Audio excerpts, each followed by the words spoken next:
حضرت لقمان حکیم، ان کے نام پر قرآن مجید کی پوری سورت ہے۔ حضرت لقمان حکیم علیہ رحمہ آپ اپنے بیٹے کو نصیحت کر رہے تھے، کہنے لگے بیٹا کوئی مشکل آئے تو گھبرانا نہیں، کوئی مشکل آئے تو کرے بیٹوں کو سمجھ آ جائے کہ مشکل آئے تو سمجھ آ رہی ہے بات کی، مشکل آئے تو۔ اور کیا خوبصورت جملے، بیٹے کو بٹھا کے کہتے ہیں بیٹا چھوٹی مشکل آئے گی تو اللہ بڑی مشکلات آسان کر دے گا، سمجھو چھوٹی مشکلات آئیں تو اللہ نے بڑی مشکلیں اس نے آسان کر دی۔ اور آپ کو بتاؤں اصل انسان ہوتا ہی وہ ہے جو مشکلوں میں جینے کا ڈھب سیکھ جاتا ہے، وہ بن جاتا ہے جو کرب کے حالات میں جینے کا سلیقہ سیکھ جاتا ہے۔ اپنے بچوں کو یہ سمجھانا، حضرت لقمان بیٹے مشکل آئے تو گھبرانا نہیں، بڑی کو ٹال دیتی ہے، وہ نیکی کا اور آسانی کا پیش خیمہ ہوتی ہے۔ اللہ اس کے بعد آسانی سمجھا رہے ہیں۔ کچھ دنوں کے بعد کہنے لگے آؤ فلاں اللہ کے نبی کی ملاقات کو چلیں، فلاں نبی علیہ السلام سے ملنے چلتے ہیں۔ اس زمانے میں جو نبی تھے ان سے ملنے چلے گئے۔ بیٹے کو بات یاد تھی، گھوڑے پہ بیٹھے، امام ابن جوزی نے اس کو لکھا ہے، گھوڑے پہ بیٹھے تھے دونوں کے پاس گھوڑے تھے۔ اب رستہ بہت زیادہ تھا، کھانا ساتھ لے لیا، پانی ساتھ لے لیا، رستہ لمبا تھا، صحرا کا علاقہ تھا۔ جب جانے لگے تو اتنی سخت گرمی ہوئی کہ گھوڑے بھی بے ہوش ہونے لگے، اچانک ایسی گرم لو چلی کہ گھوڑے بھی۔ اب دونوں باپ بیٹا جو تھے وہ بڑی جوش میں تھے کہ جانا ہی جانا ہے، گھوڑے سے اتر کر کے پیدل چلنے لگے۔ اب پیدل چلتے چلتے ذرا آگے گئے تو گرمی میں جتنا بندہ پیدل چلتا ہے اتنا پیاس بھی زیادہ لگتی ہے، تو پانی پیتے رہے، کھانا کھاتے رہے، کھانا پانی بھی ختم ہو گیا۔ تھوڑا آگے چلے نا، اس قدر تکلیف بڑھی کہ حضرت جناب لقمان کے بیٹے کے پیر کے اندر ایک ہڈی پیوست ہو گئی۔ اتنی بڑی ہڈی تھی وہ اندر ہی چلی گئی، پیر خون کے فوارے گرنے لگے، بیٹا بے ہوش ہو گیا۔ حضرت لقمان اس کے سرانے بیٹھے تو بیٹا تھا نا، آنکھوں میں آنسو آ گئے۔ بیٹے نے آنکھ کھولی تو کہنے لگا ابا جی آپ تو صبر کرنے والے ہیں، آپ رو رہے ہیں۔ فرمایا بیٹے میں کیا کروں، میرے سینے میں جو دل ہے وہ ایک باپ کا دل ہے، تو باپ جو ہوا تیری دکھ پر رونا آیا۔ بڑی مشکل سے دانت کے ساتھ ہڈی نکالی، ہڈی نکلی تو خون بھی چلا۔ صاحب زیادہ کہنے لگا حضور آپ نے تو کہا تھا ہر مشکل کے بعد آسانی ہوتی ہے، اور چھوٹی مشکل دے کے اللہ بڑی سے بچا لیتا ہے، تو ہم تو اچھے کام چلے تھے، مشکل پہ مشکل یہ کیا ہے؟ حضرت لقمان کہنے لگے بیٹا نہ تو رب کی حکمتوں کو جانتا ہے نہ پوری طرح میں جانتا ہوں، لیکن جو میں نے کہا تھا وہ بات سچی ہے۔ فَإِنَّ مَعَ الْعُسْرِ يُسْرًا إِنَّ مَعَ الْعُسْرِ يُسْرًا، اللہ ہر مشکل کے بعد آسانی عطا فرمائے گا، اور فرمایا میرا ایمان ہے کہ ضرور عطا فرمائے گا۔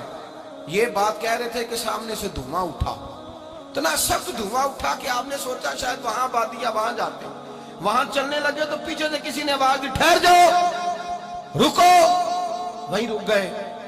تھوڑی دیر گزری تو کہا رک جاؤ۔ جب رکے تو ایک بولنے والا بولا، کہنے لگا تمہارے لیے تھوڑی دیر کے بعد جانوروں کا بندوبست کر دیا جائے گا، کھانے کا بھی بندوبست ہو جائے گا، بچے کا پیر بھی صحیح ہو جائے گا، چلے جانا، لیکن ذرا ٹھہرو۔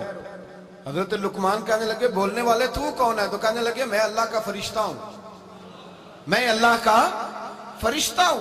کہا اللہ کے فرشتے اور یہ سارا کچھ کیا ہے؟ تو فرشتہ کہنے لگا اصل بات یہ ہے کہ سامنے بستی پر مجھے عذاب نازل کرنے کا حکم ملا تھا، آپ بڑی تیزی سے آ رہے تھے، میں نے رب سے دعا کی کہ اللہ اس باپ بیٹے کی غلطی کوئی نہیں، مہربانی فرما۔ رب نے پہلے آپ کو صحرا میں الجھایا، پھر میری دعا کی برکت سے آپ کے گھوڑے ٹھہر گئے، پھر میری دعا کی برکت سے آپ کا پانی ختم ہوا، پھر میری دعا کی برکت سے آپ کے بیٹے کو زخم آیا، پھر میری دعا کی برکت سے سامنے سے دھواں اٹھا۔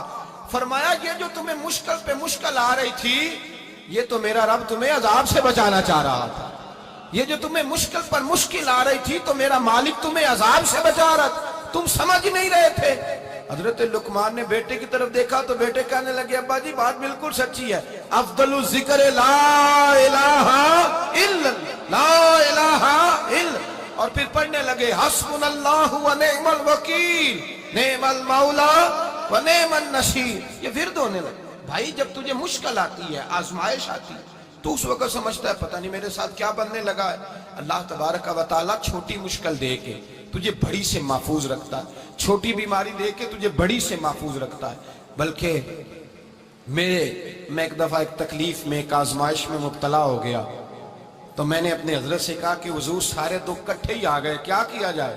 تو آپ فرمانے لگے بڑے خوش نصیب ہو، جوانی میں اللہ نے دکھ دے دیے، بڑھاپے میں آئے تو برداشت نہیں ہوتے، یہ تو بڑے وقت پہ آ گئے، شکر ادا کرنا چاہیے، اس زمانے میں برداشت نہیں ہوتے، اب آسانی ہے، ان کو برداشت کرو، ہمت کرو۔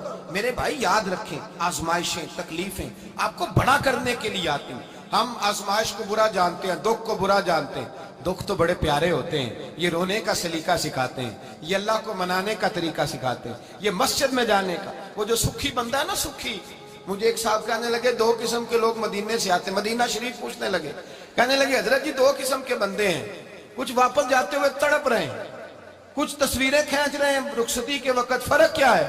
تو میں نے کہا وہ جو تصویریں کھینچ رہا ہے وہ امیر آدمی ہے، اسے پتہ ہے کہ میں پھر ٹکٹ لے لوں گا، مہینے کے بعد پھر آ جاؤں گا، اور یہ مدینہ چھوڑتے ہوئے تڑپ رہا ہے، یہ کوئی غریب ہے، یہ کہہ رہا ہے پتہ نہیں دوبارہ موقع ملے کہ نہ ملے، یہ دکھی ہے، یہ آزمائش میں دکھی۔ سکھی بندہ تو مکے جا کے نہیں روتا، وہاں بھی کھڑا ہے، ڈٹ کے کھڑا ہے، دکھی کوئی نہیں تو روئے کیسے؟